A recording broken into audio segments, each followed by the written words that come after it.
According to predictions, this year will mark the introduction of human microchipping. Among other things, this technology enables one to instantly confirm that a person is who they claim to be. All the information we typically save in our wallets can be stored on an RFID, short-range radio frequency identification, implant. It can send our identifying information as we walk through a security checkpoint, enable us to utilize public transport, and make long lineups at the supermarket checkout a thing of the past. With so many intriguing potential uses, the future of microchipping is promising. In the upcoming 10 years, chips similar to the ones we already use in our dogs may become standard. The technology does have several drawbacks, ranging from the practical and realistic to the perhaps more fantastical and dystopian. Even while some professionals question whether these chips are safe to use on people, it is undeniable that they could have many benefits. The RFID chip has existed for some time. The RFID chip is essentially a tiny two-way radio, about the size of a rice grain, that can store different kinds of information. The chip is placed beneath the skin and, when scanned, can offer data such as an individual's ID number, which links to a database containing more specific information on the wearer. The first RFID chip was implanted into a human arm in 1998 by Kevin Warwick, a professor of cybernetics at Reading University in the UK. The objective was to see if his computer could follow him around the university wirelessly. When Florida-based Applied Digital Solutions tested implanting its very chips, which are now known as Positive ID, in regular people in the early 2000s, the technology took off and was approved by the FDA in 2004. Advantages: in emergency scenarios where quick access to the appropriate medical information can make the difference between life and death, the RFID chip can be a helpful tool. Here are some other benefits. 1. You won't ever have to be concerned about losing your wallet again. We employ RFID chips for many of our daily tasks. They can be found in the cards we use to pay for purchases, board public transportation, enter buildings, and check out books from the library. These plastic cards have the drawback of being easily lost or stolen. An implanted RFID chip is impossible to lose or steal. 2. More straightforward identification. We already have microchips in our passports, identification cards, and driver's licenses, so switching from scanning passports to scanning arms at railway, bus, and airline terminals would only require minor infrastructural modifications. You won't have to do anything other than pass a reader to be recognized. 3. Access restrictions and club membership. The first clubs to give VIP customers microchipping so they could skip long queues and have quick access to membership perks were the Baja Beach clubs in Rotterdam, the Netherlands, and Barcelona, Spain. Members used their chips to record their orders and even to make payments for their meals and beverages. When servers scan the chips, a machine instantly deducts money from their bank accounts. Implanted RFID chips are also useful in the workplace, hotels, gyms, and other places where access is restricted and identification is required. 4. You will always have easy access to your medical history. In an emergency, especially when a patient is unconscious, an implanted RFID chip can be utilized to swiftly retrieve your medical history, including what antibiotics you've previously taken, what you're allergic to, what medications you take, and any other medical information that's pertinent. People with diabetes, cardiovascular illness, or Alzheimer's disease can benefit the most from these implants. The patient's whole medical history is not stored on the chip itself. Rather, it is accessed via a database using a special code or number. 5. Monitoring patients, kids, and criminals. Babies becoming mixed up in hospitals, elderly people leaving care homes, and criminals escaping from prison are all typical occurrences. Additionally, it happens frequently for kids to run away from home, become lost in a crowd, or be kidnapped.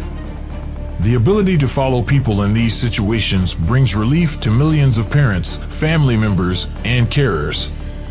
The first 4 hours after a kidnapping are crucial since murder typically occurs within that period. The likelihood of something bad happening could be greatly reduced by an RFID chip. 6. You will be able to have several of your devices controlled automatically. Imagine having your front door open as you approach it, your favorite TV station starting as you settle in on the couch, or your thermostat ensuring the house is at the perfect temperature when you get home from work. An RFID implant makes it feasible for all of this to happen, bringing a digital identity into the physical world. 7. Only you will have access to your weapon. Both Smith & Wesson and Browning have already created a gun's implant system that only let the registered owner to discharge their weapon. It will no longer happen that kids will accidentally find a firearm or that a weapon will be stolen and end up in the wrong hands. Additionally, the GPS capabilities in these guns will reveal when, where, and by whom the gun was shot, putting an end to the lost weapons phenomena at crime scenes. Disadvantages. Of course, implanting RFID chips has a number of drawbacks as well. In addition to privacy problems, there are health concerns. Our ability to govern our physical privacy, will it be retained? Can we take out the implants on our own? How will we know if someone is hacking into our chips? 1. RFID chips could be harmful to our health. We utilize a variety of cards and other digital identification technologies. We have credit cards, ID cards, membership cards for medical aid, public transportation cards, and more. We would likely need to implant more than one RFID chip as well. The fact that these chips don't always stay put could be a concern. They occasionally relocate, making it challenging to locate them, which would be especially problematic in medical situations. Other dangers include those related to electrical hazards, unfavorable tissue reactions, infections, and compatibility with MRI scanners and other medical equipment. Patients are not permitted to carry any metal objects, including microchips, during an MRI scan. Then there are the possible side effects of some medications, as well as the problem of electromagnetic and electrosurgical device interference. According to research papers published in 2007, microchips implanted in lab animals between 1 and 10% of the time resulted in cancer. The reality is that there are a number of potential health issues related to RFID chips that are currently understudied, despite the fact that these cases are too uncommon to be separated from the cancer risk associated with any other implanted medical device. 2. Microchips might limit our ability to make choices. With RFID implants, we will constantly need to act appropriately. No more taking the bus for free, driving a bit too fast, or inventing an explanation for why we arrived at work late. The service providers must have more access to more information in order to provide the public with better service, which can drastically restrict our freedom. For example, will we still have the option to pay with cash or a credit card, or will we only be able to do so with our RFID implant? What if having a microchip is required in order to do things like apply for a job, receive insurance, or enroll in school?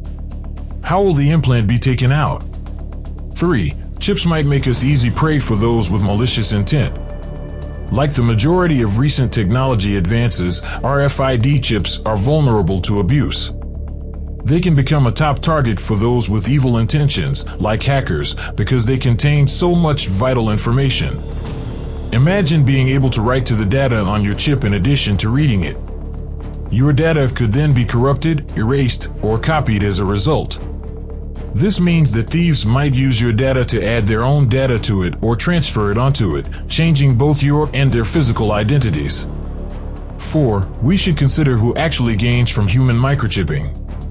Yes, RFID implants may improve the efficiency of our lives, but we should first consider who stands to gain from human microchipping.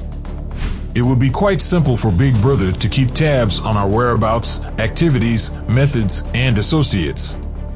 Governments and huge organizations may find this information to be highly useful. Governments, security firms, and the police may be able to electronically frisk civilians using RFIDs if chip readers are installed in public spaces, beside roadsides, and pedestrian areas, etc. Anyone with a reader can almost scan an RFID from a few steps away. This is a valid worry that necessitates strict security and privacy restrictions.